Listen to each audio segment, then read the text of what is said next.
Oi Genchi, c'est Tony. Là, on m'a demandé d'expliquer vite fait à quoi ça servait là, une soupape de pression différentielle.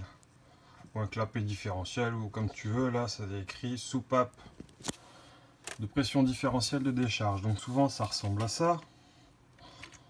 Wow, magnifique. Donc voilà, tu vois, j'ai trouvé un exemple vite fait sur internet, c'est très facile.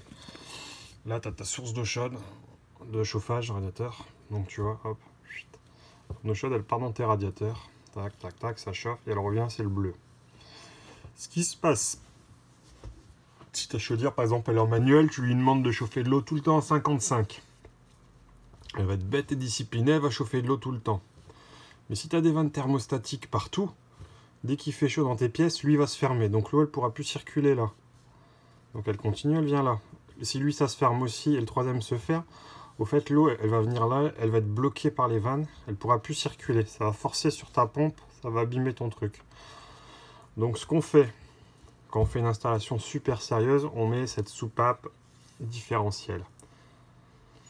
Là, tu vois, à la sortie de la pompe, comme ça, en fait, là, si l'eau est bloquée, ça décharge un petit peu, ça permet de revenir. En fait, ça permet surtout de ne pas forcer sur la pompe.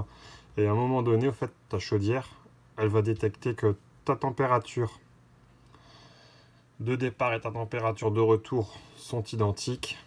Et donc quand ça arrive, après la chaudière s'arrête. C'est surtout pour ça, ça va permettre de décharger l'eau chaude sur le retour, tout simplement. Moi, c'est pour ça que je l'utilise généralement. Après, il peut avoir d'autres... comment dire? Après, tu peux avoir d'autres utilisations, mais là, comme ça, rapidement, je vois pas. Alors, il existe une autre solution. Si tu veux pas mettre de soupape, c'est tu mets, souvent c'est ce qu'on fait, hein, c'est plus économique, on laisse un radiateur en vanne non thermostatique.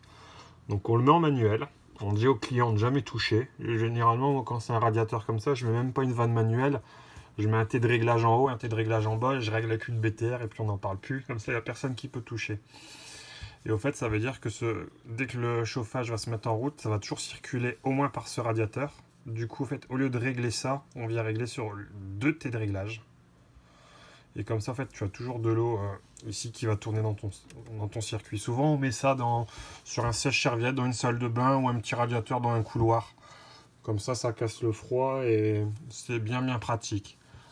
Donc ça, c'est la technique plus économique. Ça fonctionne quasi aussi bien, hein. Mais bon, si un jour quelqu'un, si le peintre par exemple, il vient, il enlève le radiateur et il défait le réglage, là, tu n'as plus de sécurité, tu peux foutre en l'air ton circulateur. Donc, faut faire attention.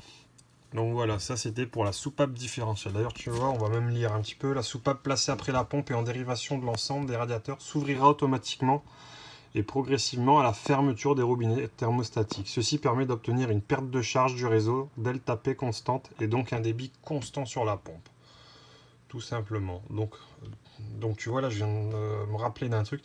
Ça permet aussi que si tu as beaucoup de radiateurs qui sont en... comment dire, qui ne sont plus en demande, par exemple, tu vas pas avoir beaucoup d'eau qui va circuler par exemple dans le premier radiateur, et ben pour compenser ça, on décharge ici aussi. Donc voilà, ça c'était la soupape différentielle. Donc allez, salut à tous, c'était Tony.